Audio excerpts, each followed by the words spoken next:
Hey, Jen. Hey, Cam. How are you? I'm doing great. How are you? I'm doing great as well. Did you see we got a couple comments on iTunes? And you know what? What? I think there might be one or two that I don't even know. I know. Amazing, isn't it? Woohoo. It's weird. So I hear you have a good case for us today. I do. I have an interesting case. Let's put it that way. Interesting. I wouldn't even call it a case. I would just call it a story. I would call it a biography. Nice. I would call it interesting to me anyway. Okay. I'm sure. All right. Well, hit me with it, girl. Well, I was on Facebook the other day and somebody posted a article saying, would you do this? And basically the article was about taking a tattoo from a dead loved one Ew. and using it as art. Ew. Mm-hmm. There's two camps. Some either extremely grossed out, others thought it was the coolest thing ever. As soon as I saw using tattoos as decoration, this person immediately popped in my head. And this person's name is Isa Cook, or the Red Witch of Buchenwald. Ooh. Okay. She's actually noted to be one of the most evil villains during the whole Holocaust. Really? Yeah, worse than Himmler, worse than Mengele. She always wasn't like that. Well, let's hear. So let's just say I'm not really good on German pronunciations. I barely have Command of the English language. Exactly. Mm-hmm. And I have mommy brain. Isa was born in September of 1906. She was born in Dresden, Germany, to a factory supervisor. And by all accounts, she was a very happy child, no cares in the world, and it was pretty uneventful. Nothing big happened. By the age of 15 in 1921, Isa dropped out of her schooling and went to a trade school to become a bookkeeper. She did clerical work mostly. Oh, okay, so like a secretary. Like a secretary, yes. Okay. And that was one of the few jobs that were available to women at the time. So later in 1932, Isa became one of the very first women to join the rising Nazi Party. And that's only a year before Hitler was appointed chancellor. Many Germans were drawn to the Nazi Party. It was coming right off World War I, and Germany used to be this once great country, and actually it was one of the largest economies of all of Europe until the world. It was very prosperous. They go into this war, they lose the war basically, right? And then here comes Hitler, this great speaker. He wanted to end the Treaty of Versailles. Do you know about the Treaty of Versailles? I'm language arts person. All right. Basically, this treaty brought World War I to an end. The treaty stated that Germany had to lose some land, they had to demilitarize, they had to pay reparations to other countries like Britain, France. And so it was lining up Germany to not be in a good financial state. No. In 1921, the cost that Germany had to pay out in equivalency of today was $442 billion. No way. And that's U.S. money. UK, it was 284 billion euros. Oh. I know. So Germany was totally in financial straits. Okay. I mean, they couldn't pay the huge reparations, much less pay to get their own country back to where it once was. Mm-hmm. Germans, the Nazis, Hitler, that party spoke to many Germans who were struggling with making ends meet, and they were struggling with the loss of their identity being this great world power. Mm-hmm. Many of these people joined, and Elsa was one of them. So once she joined the party, Elsa did not socialize with anybody that wasn't a Nazi. Oh, she seems like a nice person. Well, she wanted like goes with like, right? Yeah, I guess. So, and it said she only dated SS officers, and the ones that were highly decorated always are the ones that caught her eye. Of course. So she was also known for being very attractive, and she had beautiful red hair and bright green eyes. Ugh, I wouldn't trust her then. You never trusted redhead. Nope, never. Nope. Okay, you check that out. So let me tell you about the man she's soon to meet. His name was Karl Otto Koch. Karl was a decorated veteran of World War I. He had been wounded and captured by the British, and he was held as a prisoner of war. After the war, he couldn't hold down any civilian jobs. He had a tough time acclimating to civilian life. Mm-hmm. In 1931, he finally took a job as an SS officer or Nazi paramilitary corps. Oh. That same year, he happened to get divorced to his wife. And it's unsure if he got divorced because of the Nazi Party or if there's anything. Or maybe her, the other woman? Or no. No. He didn't meet her for much longer. Okay. But he did have a son with this other woman. Okay. Carl started off working a desk, and then he started to show signs of being a great leader. So they put him as an administrator of a Nazi concentration camp. Now, concentration camps seem to be a catch-all phrase for all the camps that happened during World War II or before World War II. There wasn't concentration camps, usually were for political prisoners and the such. And then the death camps were camps that you were sent to just to die. And I think there was only like 6 or 7 of those death camps. The rest were not supposed to be immediately put to death. They were just supposed to be prisoners. Okay. He was stationed at Sachsenhausen, which is a concentration camp.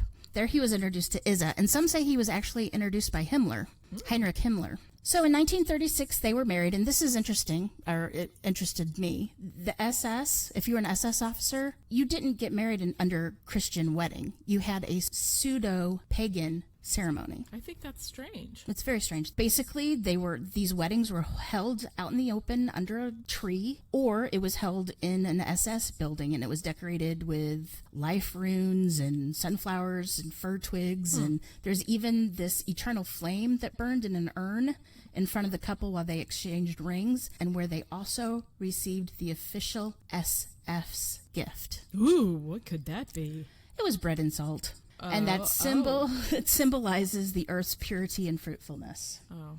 And then, okay. Yeah, then they were given a copy of Mein Kampf. Oh, nothing says Actually, congratulations on your new life like Mein Kampf. Exactly. There's a great big ceremony where it's taken out of this huge wooden casket. So the Mein Kampf was handed to the groom, and then once that happened, the happy couple would walk out through a great big aisle of somber people doing the Nazi salute. Oh, that's so sweet. Yeah, it was fun. Love. It's great. Young Nazi love. Carl treated no one like a human being. He was known for being extremely cruel and sadistic, and he enjoyed impressing his superiors with his cruelty. And like just a whim and a word, if he didn't like you, bam, he could have somebody beaten or killed. Really? Yeah. Was he mean to his wife, or do you? So he was? There's nothing that's said that he was cruel to his wife. Okay. But they did totally go about corporal punishment. With their children? With their children. Interesting. Okay. One prisoner actually said that the barbarity of his torture practices exceeded all powers of the imagination. Really? Right. To get one forced confession from a Jewish prisoner, the prisoner was savagely beaten, and then Koch ordered the man to have his anus plugged with hot asphalt and then force-fed him castor oil. And they think that's going to make you talk? Well, it's going to make you do something. Once Carl proved his worth at Sachsenhausen. Gesundheit. That's German, too. It is. Now, this was brand new camp, and it was supposed to be one of the largest and most important camps. And that fed into Koch's sense of self-importance, right? Of course it did. Right. Now, in this camp, it was mostly political prisoners, religious clergy, people who spoke out against the Nazis, criminals, homosexuals. Anybody that they didn't like. Anyone that they deemed inferior, didn't like, spoke against them, all that kind of stuff. But it was also widely known that Buchenwald housed all the finest skilled artists. Really? Yeah. So the SS would call upon these artisans to benefit themselves. Like Carl once had this beautiful marble desk set made for Himmler, and the worth of that was supposedly $30,000 as a gift for Christmas. Wow. Yeah. They carved furniture, they made jewelry, produced paintings, murals. They sold it to the SS officers' homes. They did photography studios, laboratories, a printing shop with books, had jewelry made, had everything, and they would sell it and profit from it. So if you were one of these people that had an artistic skill, I guess it behooved them to illustrate that and show them, because that would help you live, I would guess. Were they treated any better? They weren't treated any better, but no expense was spared to provide them the finest of the tools or the materials. And for a few hours each day, the prisoners that had the talent can concentrate on their creations and kind of forget about what was going on with their lives. Yeah, they had a mental escape. Exactly. And they could work on things. And I mean, they had everything. They carved furniture, they made jewelry, they paintings, murals. Carl and Isa moved into a lovely estate on the grounds of the camp, which they called Villa Koch. Villa Koch. And this camp had everything. They had a zoo. They had like a little... They had a zoo? They had a zoo, and it's also known that, it's said, I should say, that Carl would have a prisoner thrown into the bear enclosure every day. Why? So the bear could eat. Was this for enjoyment to watch? I don't know if it's punishment or torture.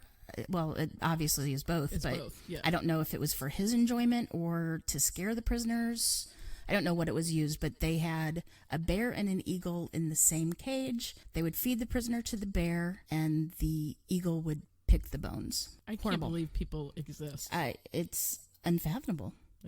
But they had a casino, they had a zoo, they had movie theaters. So it was on top of this hill below this little town, and they had their own little town where they had everything they needed.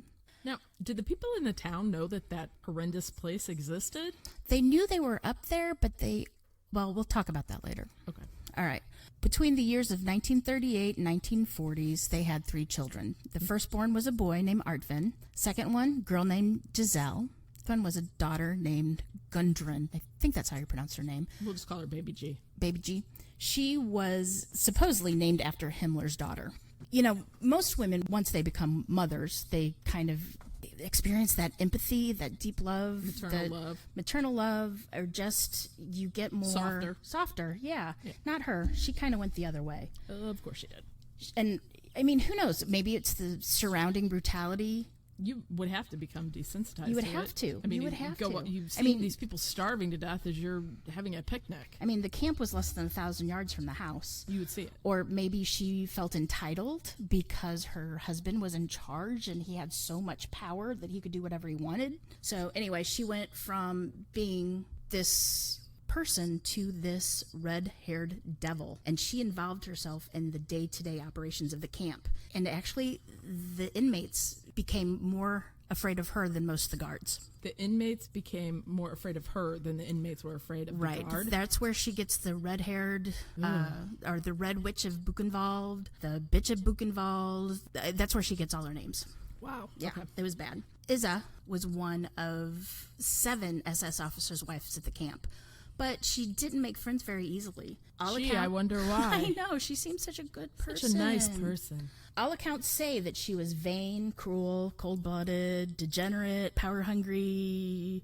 She was just worse than her husband. And some even said she was a bit of a nymphomaniac. She was known to have quite a few affairs. But on Carl. I'd be afraid to cheat on Carl. Carl supposedly did too. It was kind of like a free-for-all. Huh.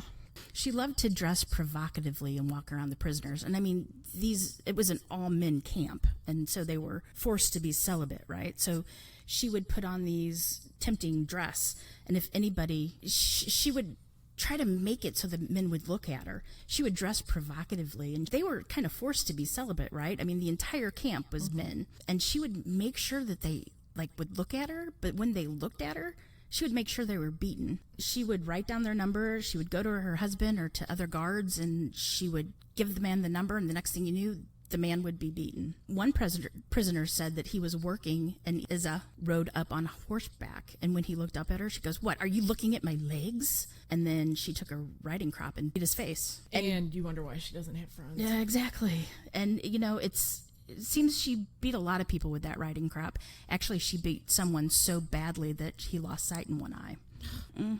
But she would really like to see these prisoners beat. See, there's something very wrong with it. To cross her at any time was bad luck.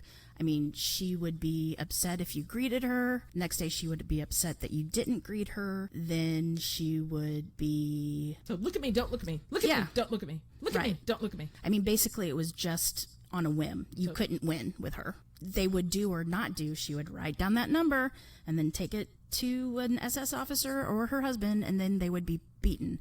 And they wouldn't be beaten like just then. All the prisoners were gathered in the yard, like thousands of prisoners, and the person to be beaten would be stripped down naked, just beaten. And the prisoners said that having to watch that was torture for themselves, to having to hear the cries of pain that was coming from the person being beaten, or to see like the wounds just drip blood from just horror. I couldn't imagine it. Prisoners said they had a hard time watching it, but Isa didn't. No, of course she didn't. They said that she always seemed to stay right at the fence line and watch every last minute of it. See, somebody that likes that, like gets off on that is one sick individual. It's just weird. It's so weird. You don't expect a woman to do that. I don't expect. I mean, everybody has a sort of morbid curiosity about stuff like that, but to actually, no, I don't. No, I don't want to be. Yeah, I hate it. I hate seeing people fight. Ooh.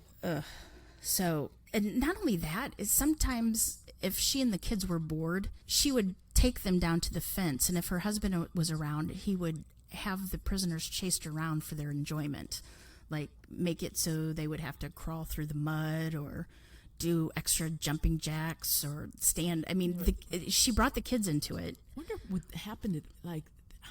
I have no idea. Like at roll call, if they came down during roll call, her husband would make sure that the men were exercised to the point of collapse and make him do extra goofy things to get his kids to laugh. See, all those punishments should come back on them.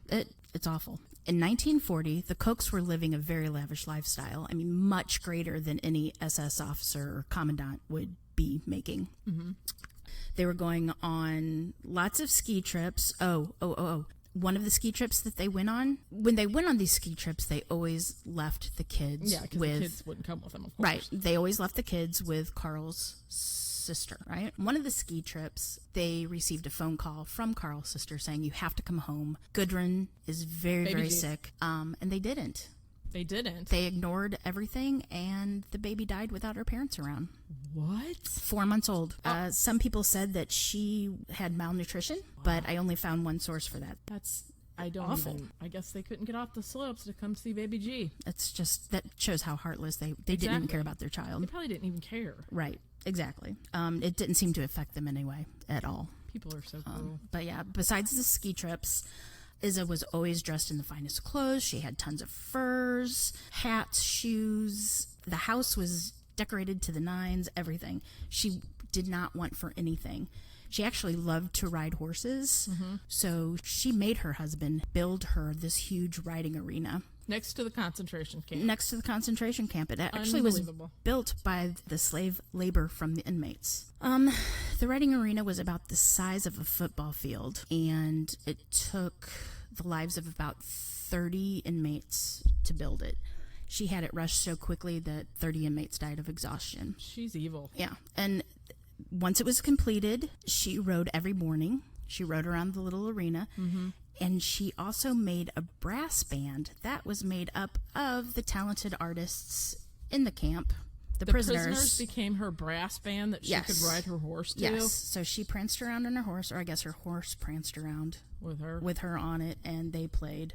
Talk about a twisted sense. There's even mirrors, like big full-length mirrors all around. So she can watch herself. Yeah. Let's see, what else did they do? Oh, they had lots of lavish parties with tons of food. Because remember, during World War II, food was very scarce. Like, even here in the United States, there was rations and all that kind of stuff. It said that their wine cellar had stocked to the gills of all the finest wines and champagnes, at least 60 hams. I mean, their parties were totally insane. They're having a food party next to these poor people 1,000 feet away. Yeah. Death. Don't forget, they also had the slave labor inside. They had political prisoners inside. So these lavish parties, expensive wine, they lasted all to the night and usually ended up in orgies. What? Yeah, it's sin of the flesh going for them. So, how do you get all this money, they ask? How do you get all this money, Jen? Does an SS officer make that much? I don't really know. I couldn't find anything, and if I could come up with something, it was all in German marks, which no longer exists. and I'm sure there'd be some kind of heavy mathematical equation that I wouldn't be able to figure out anyway. No, just say no. But it doesn't matter because Carl was embezzling. That couple, they just keeps getting better and better. Yeah, they were embezzling from the Nazis. Well, yeah, because if you're going to do that. There's a commissary at this camp, and he would overcharge the prisoners. On prisoner intake, when they had to give all their possessions to the guards, they would steal that. Of course they would. He skimmed off the top from the casinos, from the movie theaters. And, you know, it's been said about how the Nazis always took the gold teeth from the dead and have it melted down. He took most of that. And had what, jewelry made? Well, he did have a gold fob made. A watch fob made from that. But it's said that out of 20,000 grams that he only turned in 8,000 grams of gold to the Nazis. I wonder if most of those officers skimmed off the I'm top. sure they did. I'm sure they did. I think they would almost have to. Right. Well, the camp had a bunch of doctors there, and, you know, like Joseph Mengele, he wasn't actually here at this camp, but they had a doctor named Wagner who kind of took an interest to the prisoners that had tattoos. Oh, no. And he wanted to do a research project, kind of like a dissertation. I'm going to guess it's probably not going to be a nice coffee table book, is he it? decided he wanted to research for his dissertation to see if tattooed humans show any criminal inclinations because of their tattooing. Like, are you a criminal because you got the tattoo or what? I don't know. He did get his doctorate.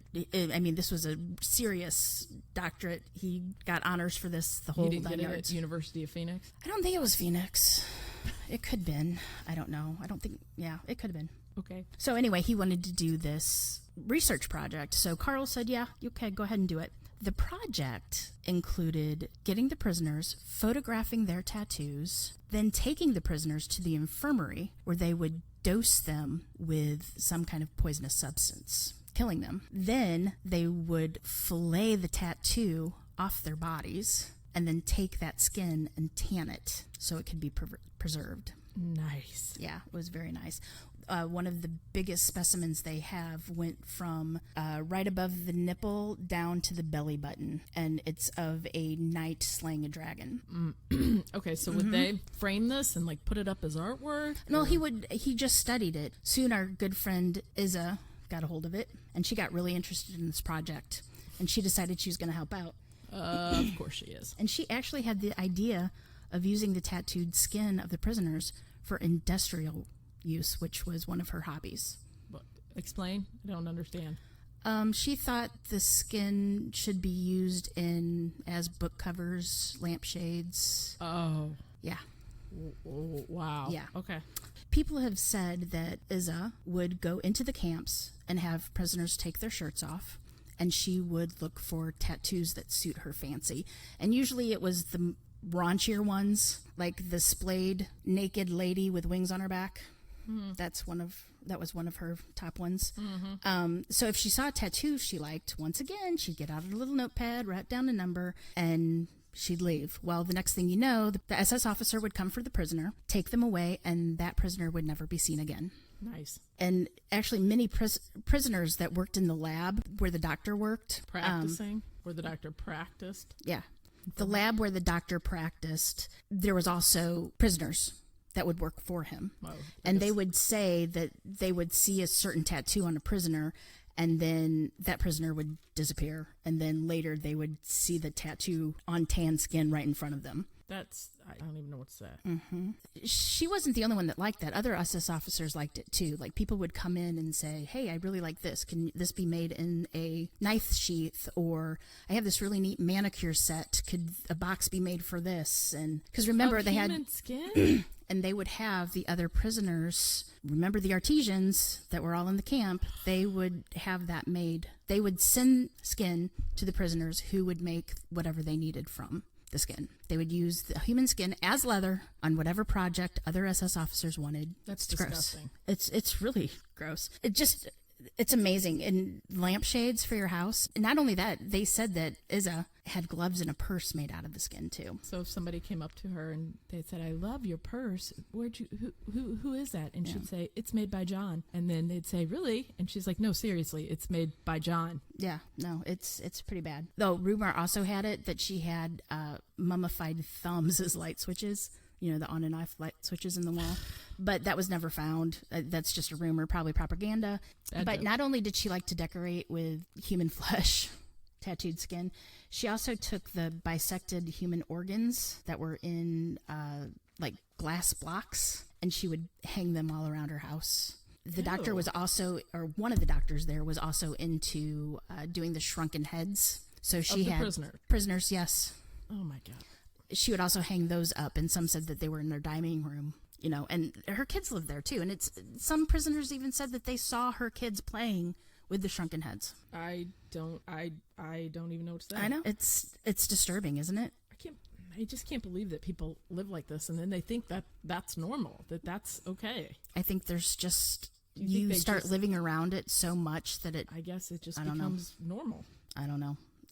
You lose your humanity. That's basically all it is your humanity. It really is. So this is all going to come to a crashing halt because one day this high-ranking SS officer, his name is Josiah, and he is the Prince of Waldeck, I guess. Like, he was a real-life prince. I think he was heir to the German throne, which wasn't around anymore due to World War I, but he was still a prince. He was looking at the death list of all the people that had died in Buchenwald, and he noticed this doctor that worked at Buchenwald, right? And he knew the name because this doctor once treated him, and he liked the doctor. So they were kind of friends. They were friends, right. So he investigated the case and found that Koch had actually ordered this doctor and another doctor killed. Why? Well, he said they were political prisoners, but they weren't. It was actually because they had treated Carl for syphilis.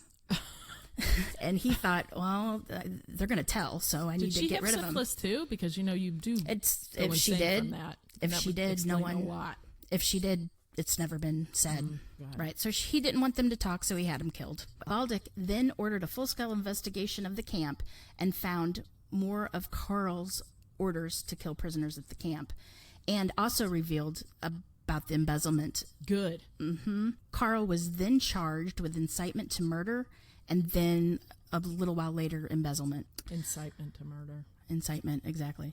Isa Isa was charged along with the other camp officials, but she was more of a conspiracy for embezzlement, and she had to know what was going on. Oh, she swore she didn't. She was just a lowly housewife. I know nothing. Her gowns on horses with the prisoners playing music. Right. So her husband, Carl, was tried and found guilty to all charges, and he was sentenced to death. Woohoo! Sentenced to death because he disgraced himself and the SS. Okay.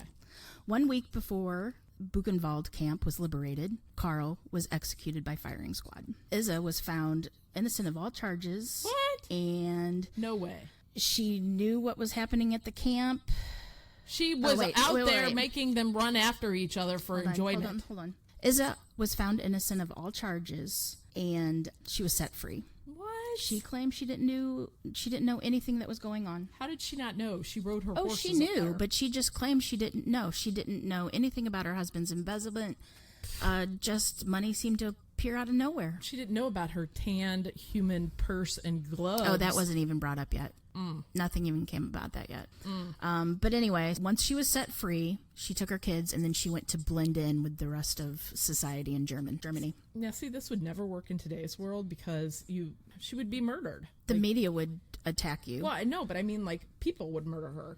Well, nobody knew about it. It was all. This is when still. That's what I'm saying. In today's world, like, this could never. Well, the camp. Nobody claimed to even know that the camp was doing what it was doing. This was all enclosed. So nobody in that town. The camp didn't close down. The camp closed down like 3 years after Carl was indicted. And so people in that town, did any of them know? I mean, people had to go to the parties, and that couldn't have just been. No, it was only for SS SS. people. It was all SS people. They kept to themselves. She left took her kids, right, went and lived in town. So on April 11th, 1945, the prisoners of Buchenwald heard explosions, gunfire, and they got so excited because they knew whether it was the Americans or the Russians, it didn't matter, but they knew they were getting help. Woohoo! The guards probably knew too, but they weren't as happy as the prisoners were. Yeah, gee, I wonder why. I know. So the prisoners quickly realized that the guards could kill all of them just to destroy evidence and destroy the camp, set it on fire, because the Nazis didn't want anybody to know what was really going on in those camps. I didn't even think about that. Right. So the members of the camp's secret international committee handed out weapons that they had been hiding since 1942, and the Battle of Buchenwald started. Ooh. I know. The whole thing lasted a whole 20 minutes. Well, not where I thought that was going. The survivors were so proud that the camp was liberated by its underground organizations.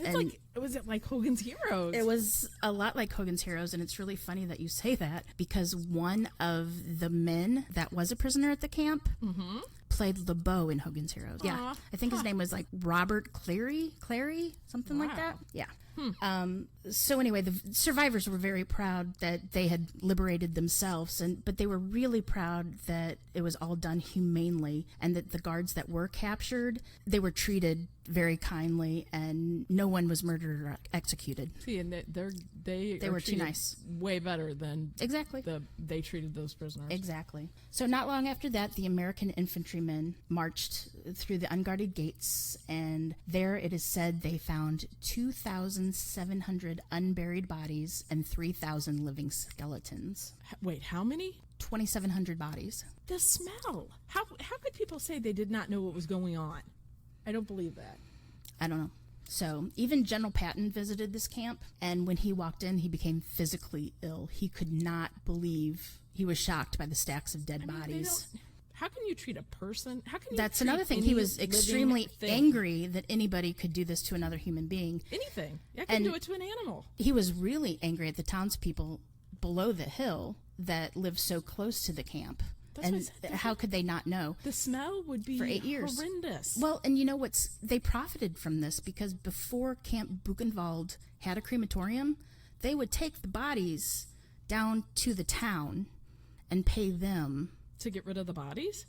The crematorium, yeah, they would pay the crematorium to burn the bodies, but there were so many bodies that the crematorium in town couldn't handle it any longer, so they had to build their own. So they had to have known something. They had to know. They had to. General Patton insisted, actually, he ordered the mayor of the town that he wanted every person in the town to march up on the hill at what they called Blood Road. And he wanted to give them a tour. He told the mayor that the townspeople had to view the camp just as he saw it. So he didn't get rid of the bodies. He left everything as it was when he first entered. A lot of people vomited. They cried. Some fainted. Others were stone-faced and totally masked their emotions. Probably in shock. They were even shown a display. They made this table display that had the shrunken heads, the human organs, the tattoos, lampshade with the human skin, everything. Of course, they were shocked, but each and every one said that they had no clue what was going on. Come on. Well, no. It's kind of that... Don't look, yeah. And it's not there. Just kind of turn a blind eye. The smell. Come on now. It would have to be awesome. But I guess if they went up there and said anything, they'd end up right there too. Right. Going against them. Patton had written in his diary about this, and he wrote that prisoners were fed 800 calories a day and died on an average of 100 a night. And when he came into the camp, that all the prisoners looked like animated mummies, and they even appeared to have the same intelligent level. He walked in, they tried to cheer, but they just didn't have the strength. That's so sad. And he also called press, and he made them come, and he told them to write everything, as much as they could. Good. So after all that happened, the American Army decided they were going to gather everyone in connection to the Buchenwald camp, and they were going to be tried, and if found guilty, they would be punished. And I hope they were found guilty. It also included Isa. Good. I like her.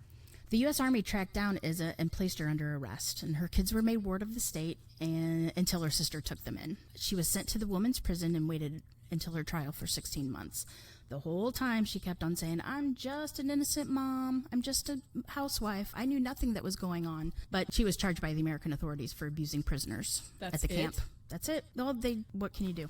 She has a human skin glove in her set. Yeah, well, the Americans didn't bring that into her trial. They talked about it, but they didn't have the evidence. The chief prosecutor had said that the most difficult part of the trial was to present a case that the court would believe, which you got to admit, I mean, this is totally outlandish. Never in a million years. Nope. You know? But Isa was found guilty and sentenced to life in prison. Woohoo! She later wrote a letter insisting of her innocence. Due to an appeal and all this other kind of stuff that I didn't really want to get into, she was let go after 4 years. Boo. But that's okay. The Germans got their hand to try her. Yay! You know, it was all set. Everybody was waiting for her to come in. She walked in, and she's pregnant. Are you kidding me? No, she was in prison, right? She was in prison. A woman's prison? Yeah. Don't know who the baby's daddy is, but she was pregnant. Well, I'm going to take a stab in the dark here and say it wasn't a fellow prisoner. No, it was probably somebody that worked at the kitchen or something like that. But it's believed that she intentionally got pregnant to avoid the death penalty. Nice. But, you know, once again, she denied everything. She had no knowledge of anything that was going on, nothing. But she was found guilty and sentenced to life in prison. Good. And there she gave birth to a boy named Uwe, a little boy. Oy vey. So she was put into the prison, and she lived in seclusion by her own will. She never wanted to talk to anybody. She never socialized. She just sat in her cell. And then she broke her isolation about 15 years later when she started to receive visits from a tall young man. She's got herself a gentleman caller. Well, yeah. Caller was gentleman, yes. Who was it? On the morning of September 2nd, 1967, Isa was found with a noose made out of bed sheets around her neck, and she had hung herself from the door latch in the middle of the night. Waiting in line to see her was that tall young man, and that tall young man was Uwe. Nobody knows how he found out she was his mother. No one knows. He was given up for adoption. Prison officials called him aside and told him the news, and then handed him a note that Isa had written him, and it said, "I cannot do otherwise. Death for me is liberation." She was then buried at the prison without any clergy. It's what they call a civil function. The only one that was really there was Uwe, and he's not been seen since. So how old would he be today? He was about today? Yeah, today. Well, he was 20 in 67, so he'd be like 60. A lot older. 70, somewhere in there, around 70. Somewhere around there, yeah. Huh. Math is hard. Math is hard. Yeah. Wow. So that's the end. I cannot believe people exist in this world like that. I really can't. And the fact that she normalized it, that they normalized it. Well, I think everybody that was involved in that normalized it. If one person said it was okay to do it, it was fine. But, you know, everybody went on that, I was ordered to do it. I was ordered to do it. Well, I couldn't do it if I was ordered. I couldn't. I guess it's that cult mentality, though. Like, if everybody's doing it, then you want to do it. You want to be part of the club. Or if everybody's doing it, it must be okay. I don't know. I mean, there had to have been some guards. I mean, some of the prisoners stated that there were guards that were nice, and to get more food, they would appease those guards, and those guards would try to help. I don't know, though. So not everybody was awful, but to be associated with it, I think they were awful. I think they were awful. They were just a less awful than some of the other ones. But to be an SS guard at a concentration or death camp, you would have to be a pretty cruel person to get that spot. Well, if you wouldn't be an SS guard, you would be in the prison. Most of those people in there were people that disagreed with the Nazis. Wow. They were political prisoners. There's even a story of a priest who was beaten badly, and he was tortured, held without food, and because he was hung. Catholic, or because he went against the Nazis? He went against the Nazis. People were amazed on how he survived, for how long he survived. Mm-hmm. I mean, barely given any food, but still he trudged on.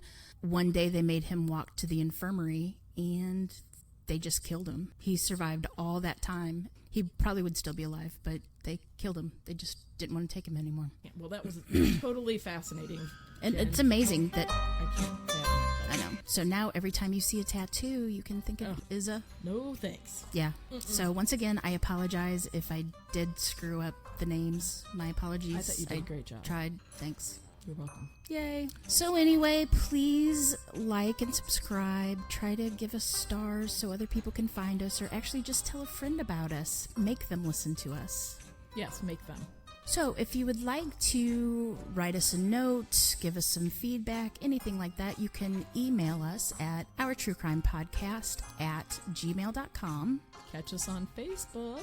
Or you can shoot us a little message on the Twitter at Our True Crime Pod. The webpage. Oh, yeah, www.ourtruecrimepodcast.com. If you like us, show us the love, people. Thanks. We will see you on the next episode of Our True Crime Podcast. Bye-bye.